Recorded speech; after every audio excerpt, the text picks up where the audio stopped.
Hello, I'm Matej Marquez and I'm a senior researcher and project leader in the New Media Art Institute of Creative Technologies of the University of Mons in Belgium. Today I will talk about AI and creativity, and this talk is intended to be very general and not very technical. And that's why actually even the references are not necessarily scholar papers, but most of them are links to vulgarization websites, etc., so that most of the people can get something from this talk, hopefully. Okay, so this talk will be structured on around three axes. So first of all, I will give some examples from different domains. Then I'll go through some architectures, deep learning architectures for creativity. And finally, we'll ask ourselves the question of how creative is AI? Can it replace humans or not? Well, and this is the first part about artificial creativity examples. So I begin with this automata of Jacques Drozd, which was done in 1770 and still working today. You can visit it in Switzerland, in Neuchâtel, in a museum. And you can see a musician in the middle, a draughtsman on the left, and a writer on the right. And they all can be programmed to do something different. And this is really very, very impressive for the time. Much later, in the 50s, you have the mathematics of Jean Tinguely, which are machines. So here you have just a number 9 and number 10, for example, mechanical machines, which will draw some specific path on a paper. And this path will, of course, depend on the mechanics of the machine. Here around early 2000, Lionel Murat made some swarm paintings. So swarm paintings were really based on artificial intelligence. The idea is it uses ant swarm algorithm with some autonomous systems which model ants and their cooperation and coevolution. And actually all this autonomous life which is happening into the algorithm is then painted on a paper based on this weird printer here. Also, in terms of robotics, you have this robot lab robot here, which in 2014 generated a painting, a drawing actually, with a single uninterrupted line and 900 million movements. And that's a painting from a view of Mars. And last year, here comes the Shimon robot that you have the reference in there. This is a very, very interesting setup because the robot is working together with humans. Okay, so it's a musician robot. The robot is able to compose lyrics from text databases, to propose lyrics, and humans can cooperate. They can say, okay, that lyrics is this text is good, that one is not. I'll keep that one or not.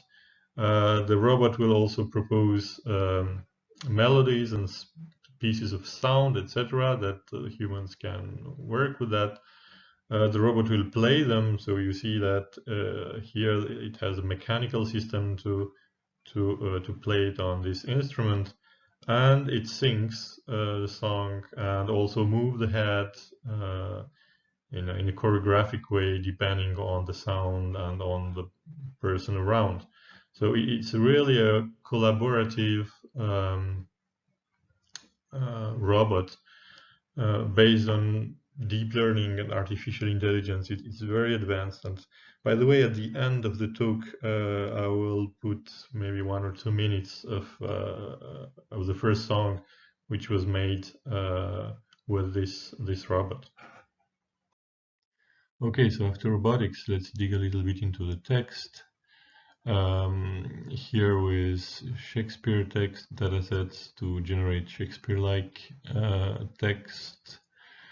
generating informatic code from a dataset from the Linux code source, and generate here a full novel written by an AI based on a novel text.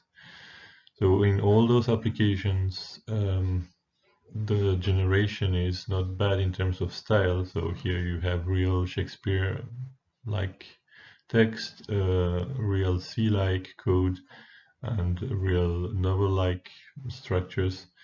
But the general meaning is not necessarily very interesting. So here you can see that it's quite weird. Well, let's talk about sound now.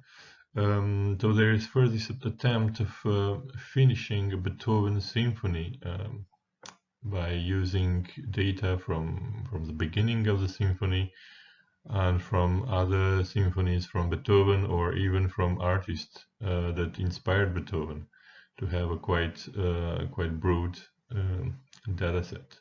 And the idea is to finish this symphony in a way that people think that Beethoven made it. Another attempt here is of Alex the Kid, who used the IBM Watson AI modules to generate first text. So from data sets of text linked with emotions, it will generate possibilities of text, and then the artist will choose the best one. And that's the same for audio. From a lot of audio data sets, several themes are generated, and the artist chooses the best one. And all those approaches give quite good results when the artist is also involved into the creative process. Okay, so let's talk about food. So here it's about beverage. In 2019, there was this AI whiskey, which was, so the idea was already to sell it. So I didn't check if they really sold it and if you can still buy it. But the idea is that they use the Microsoft Azure AI platform to to make a new recipe, actually a new whiskey recipe from a data set of a lot of whiskey recipes, including award-winning recipes. Okay, so that's quite interesting. Another approach, which is a little bit older here, is also interesting because you just show an image of food to a camera, and the AI will be able to segment what you have in your image, recognize what you have in your image, and from there it can propose either recipes which are close to the one that you have, or even nutrition facts, etc.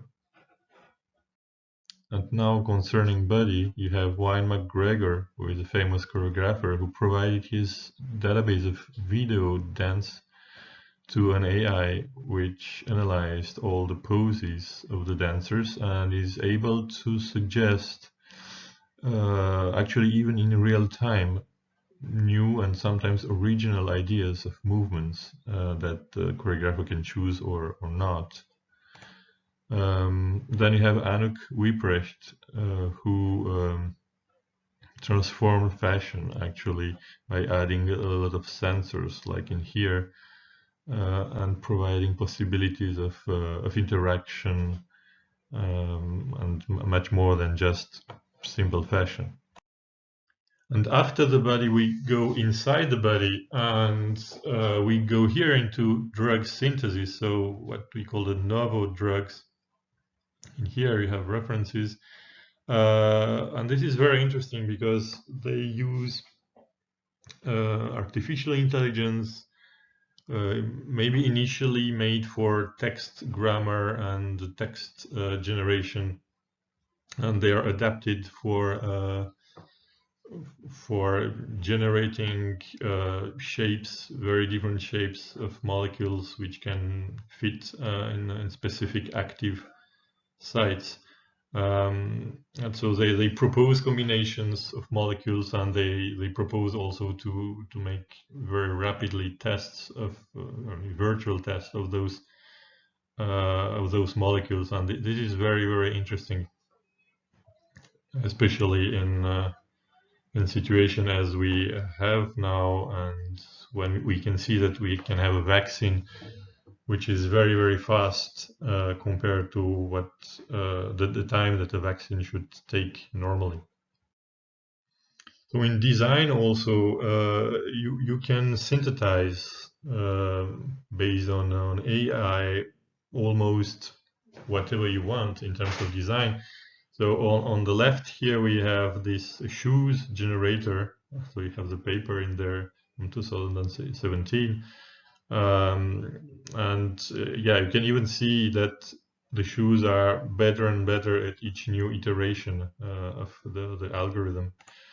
You have also this idea of building chairs. So the question was, we want like beautiful chairs, or at least useful chairs, with a minimum of material. Okay, so that it's cheaper and more ecological.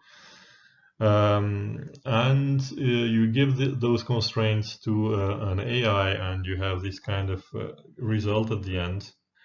Again, that one was done with cooperation of designers, which were part of the loop. Concerning gaming, deep learning is a real revolution, especially when coupled with reinforcement learning. So as you can see here, in 24 hours of learning, AlphaZero, that you probably know, the algorithm AlphaZero had a superhuman level in several games, actually, in chess, in shogi, and in Go, of course.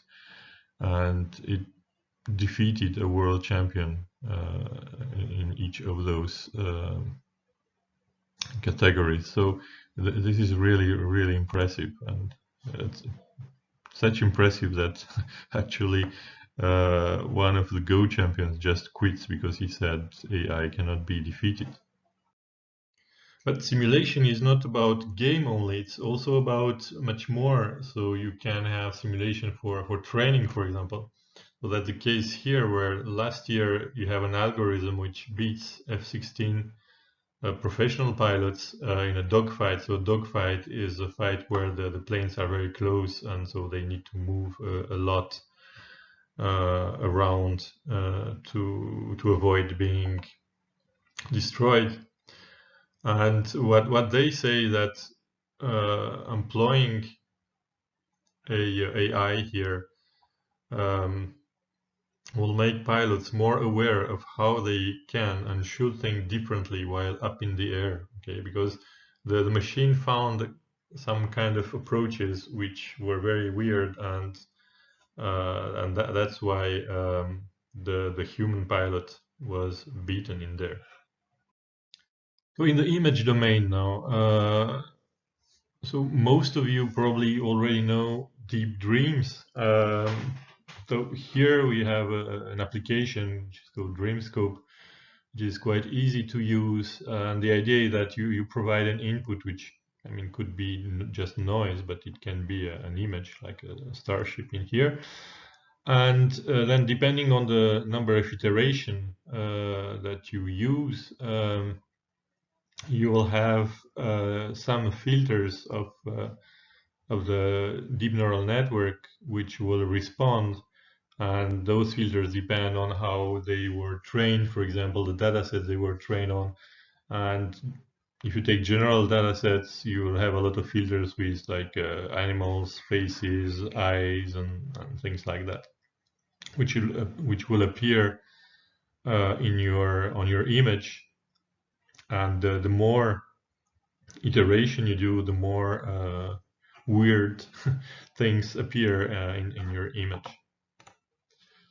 And yeah, you have this artificial piece of art, let's say, which was done here by an algorithm, and that one was sold more than 400,000 dollars. So you have the price here, $432,500, which is an amazing price for this artwork. So I just let you to be judge if it's worthy. That's another question. But I mean, there are people who paid a lot for that, like the first expensive artwork, artificial artwork. And finally, for images, another very well-known creative approach is image style transfer. So the idea is quite simple. You have an initial image like that one. You have a style that you want to use, for example, some Van Gogh here, or that one, or that one. And the idea is that the model will take the style from this image and put it on this image, and you will have a kind of Van Gogh car here, or each time you have the initial image and the style transfer on the right. So you see that that's quite convincing. That's really interesting. Okay, so after a tour of examples in artificial creativity, let's talk a little bit about the deep learning architecture which make those examples possible. First, we'll talk about a specific architecture which is called CNN, like convolutional neural network, which is mainly used for images. So you have images here from a Stanford course on that. So how does it work? So you have an image, the input image here. Then you have an encoder, which will basically extract features. Okay, and those features are three types. If you take low-level features here in the first layers, you will have colors and edges and simple features. If you go in the middle layers here, you will get mid-level features, which are more complex. And if you go in the last layers here, you will get high-level features, which are even more complex, like wheels, eyes, windows, whatever, something bigger. Okay, and after that, you add a trainable classifier here to be able to have classes about what you find in the image. So here saying, okay, in this image I have a car, and here I have a letter, and which letter, etc.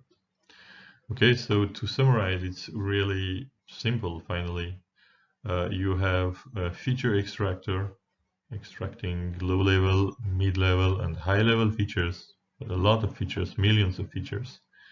And then you have this trainable classifier, which will provide you which class you have in the image. But this is not usable as is for creativity applications. That's why we'll see in the next slide how to make it more efficient for that. For image style transfer, for example, that we saw an example in the previous slides, it uses CNNs or encoders, actually CNN encoders, in a simple way. So you have a content image here, a style image. So you want to extract the style from here and to add the style to this image in order to generate the image here. So the output is a third image which will be generated. Then you have three CNNs, three encoders, one which has as input the content image, one which has as input the style image, and one which has as input the generated image. And then you have two losses, a content loss where you actually compare the last layers of your encoders from the content image and from the generated image, ensuring that the high level structures are quite similar between your generated image and the content image, because you want to keep the image structure. And on the other side, you get style loss to have some similarity between the style, even at low level features, mid level and high level features. together to have a similar style between the two images. Okay, so you have two different losses, you combine them and you generate some image by that. And of course you do that several times until you have something convincing at the end.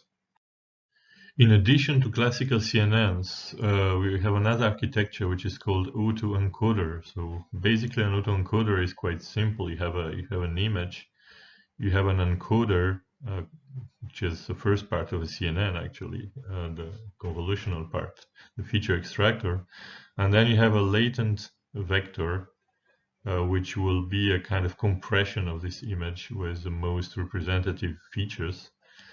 And on the second part, you have a decoder, which is doing deconvolutions and will lead to an image. Okay, so you have an image which is encoded into a latent vector, and this latent vector can be decoded to another image.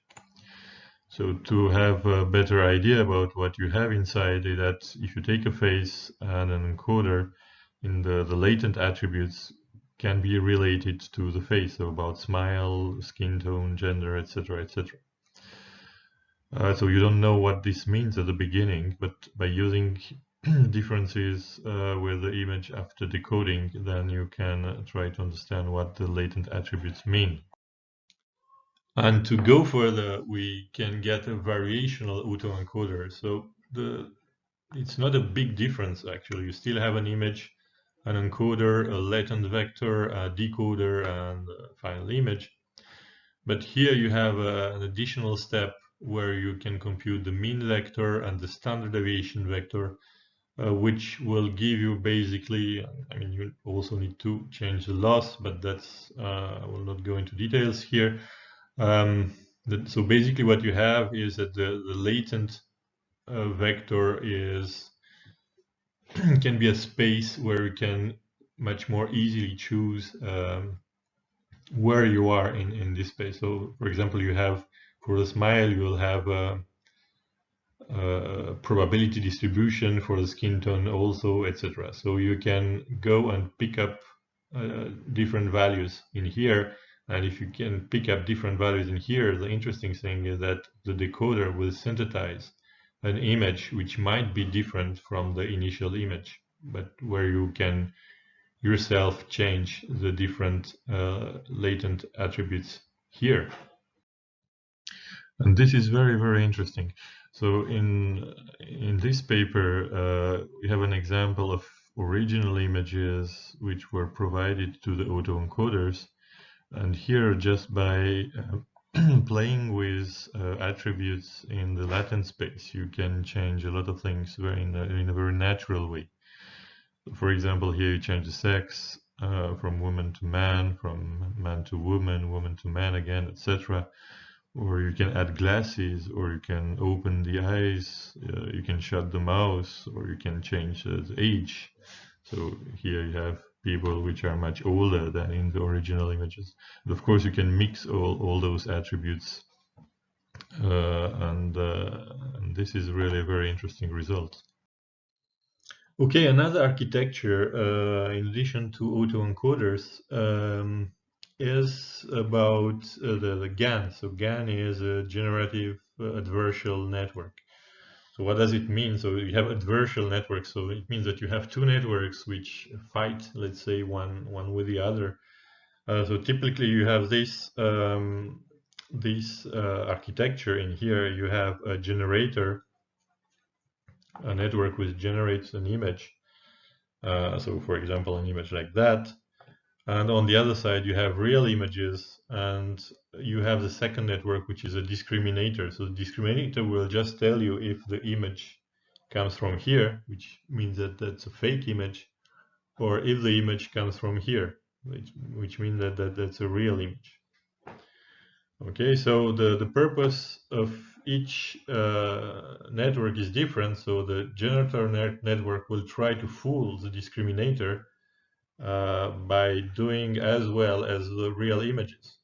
And the discriminator will try a lot to be able to discriminate between real images and synthesized images.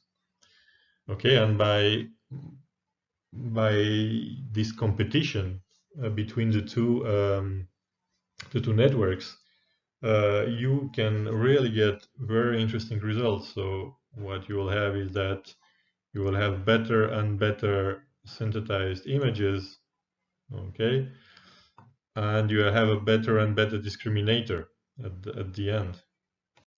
So you have two examples here. I mean, there are much more.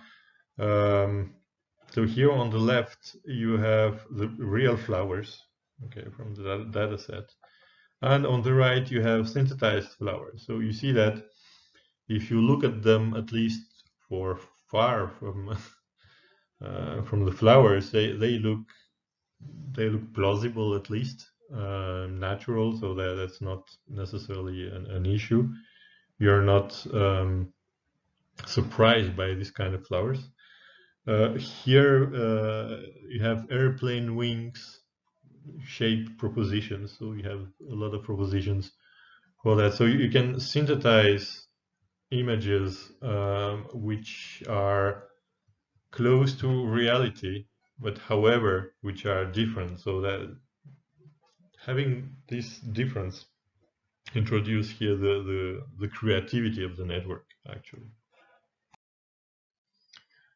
Okay, and the last architecture we'll talk about is reinforcement learning, which is actually modeling how real humans learn in real life. Well, we have a brain and we do some actions on our world, and then we get a reward, so which might be good or bad depending on how good are our actions or not.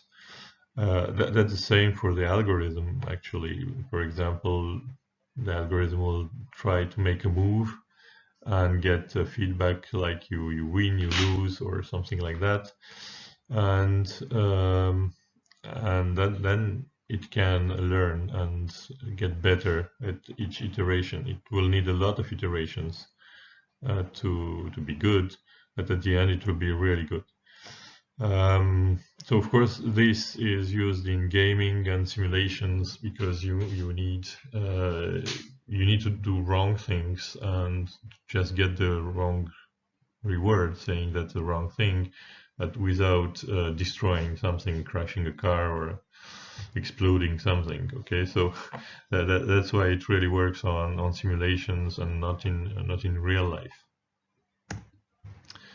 So here you have this paper on Atari games, which is really amazing, where the model has no idea about the rules of the games, Atari games. It will just see the pixels as like we have a webcam looking to the screen and getting the pixels. And then the algorithm will try to see what happens. Okay, if I go right, if I go left, do I win, do I lose, etc. And all those feedback will make it be better and better in just a few hours of simulation. So the interesting thing is also that the algorithm can adapt to a lot of different games just based on pixels. So it only has what a human would have by playing to a new game, and it's really interesting. Okay, and now we are at the final part of our talk, which is more philosophical about how creative is AI. We saw examples of that and architectures, and the question is AI capable of replacing humans, for example, in terms of creativity? Okay, so as we want to go more into the conceptual part of the creativity, we need a basic definition. So a creative idea is actually novel, at least on some domain, which can be different from the first domain it was applied, and valuable in practice. But of course, something beautiful is always valuable also. Okay, so not necessarily only practical, but also aesthetics is interesting. So about the creative process, we have a problem and we want a creative solution. And then we have this conceptual space, which is defined by the search space, so something that I need to dig in to find the solution, and of course the boundary of this search space. So how to expand this process of creative ideas? Well, there are several ways to do that. So first you have exploration and combination. Okay, so exploration means that you want to explore in order to find new ideas. Combination means that there are already existing ideas, so nothing new in there, but if you combine them, you have something new. Okay, so you can generate something new. And then you can transform the conceptual space, so you can transform the search space or the boundary space here. And that can be done in two ways, either by convergence, which means that I'm trying to find the optimal solution of my search space in order to find the most creative solution, or the other way around, by divergence. I want to enlarge and the search to different solutions, and maybe they try to find another one which might be more creative. Okay, so you have these two movements of divergence and convergence, okay, and exploration and combination. So concerning the current techniques, especially deep learning, they are based on optimization, actually. Okay, so on a loss function optimization to search the best solution. So they will be very good in space transformation based on convergence toward the best solution. And also they will be able to do combinational creativity, especially if the domains or the training data are not too far one from the others. Okay, so deep learning will be good in space transformation based on convergence and combinational creativity. On the other side, it will be very bad in divergence, which is very difficult to reach, in boundary transformation where humans are needed, or in exploration where maybe just random or gradient search can help in that. Another important point is the data. Deep learning really needs a lot of labeled data. And if you have that, you can do a lot of very interesting things. But if you have a domain where you don't have enough data, or the data is not labeled, or you have rare events which are interesting, this is very difficult to handle by deep learning. And finally, to finish this part, we'll talk about types of creativity. So here you have mini C and little c, which is about everyday life creativity.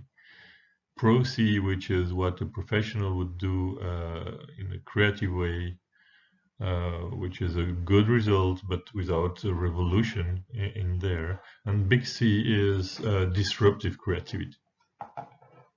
Okay, so the huge majority of examples that we saw are mini C and little c. Just two of them, in my opinion, are pro C. It's about the novel drugs, synthesizing drugs, because they use sometimes algorithm from text, for example, to apply them to molecules, so which are very different domains. So this is very creative. And all these reinforcement learning models in gaming and simulation, which are able to find solutions that humans don't think to, because there are a lot of parameters and they can find new solutions in there. And so this is Pro C. And in my opinion, that's very personal, I think that there is no big C for the moment in AI. First, because we need more multimodal approaches, as we humans do. Actually, we have a lot of data sets in our brains, not just one. and also meta models. And for the moment, they are all designed by humans. And finally, there is this big issue in here that we talked about. Deep learning is about optimization. It's good in convergence, but very bad in divergence. And sometimes disruptive creativity is very divergent and especially suboptimal. Okay, so you just have a kind of feeling that something could be good, but you have no proof that this thing would never work. And as a human, you can say, I feel it work, so I just try it, even if there are few chances. While a deep learning algorithm will just tell you, no, you cannot do that. So to conclude, I will talk about 3 points. So the first point is that deep learning is for sure a huge step into artificial creativity. So before deep learning, there was no creativity in AI. And as we saw in the examples, we begin to have really very interesting applications in terms of creativity. Okay, so that's the first point. The second one is, as we said, disruptive creativity might not be reached by deep learning, by design, because deep learning is based on optimization, and often disruptive creativity is based on face, actually, or feeling. So something subjective, where you say that you trust that something can work, but you have no proof of that. It's just a feeling that you have. And as it is not objective, it cannot be optimized. Okay, so a machine will never follow a face to do something because it's suboptimal. That's the second point. And the third point is that each time that we see creative applications working well, it involves both AI and humans. So I really think that AI and humans together is a real future for that. And that's an example here. In 2022, for the Modern Art Bucharest Biennale in Romania, they will use an AI called Chervis to be curator of the Biennale. So, of course, the curator, the AI will not be alone, but it will be able to suggest from different data sets from different museums, etc., to make suggestions, and then humans will do the choices. And this is really the future. Okay, so now I'll just let a few seconds on the references, so you see that there are a lot of links and a few papers for the creative applications, for the creative architectures, and about the creativity itself. There are quite interesting references in here. So as a takeaway message, we can say that humans are good in disruptive creativity and machines are good for optimization-based creativity. And this leads to the fact that humans and AI must work together to make good creative applications. And I will just let you with some seconds of sound of this collaborative way between AI and humans with the human robot. Let me be music or a star into your mind. I'll clear this magic rules, 'cause I won't wait for you by my side.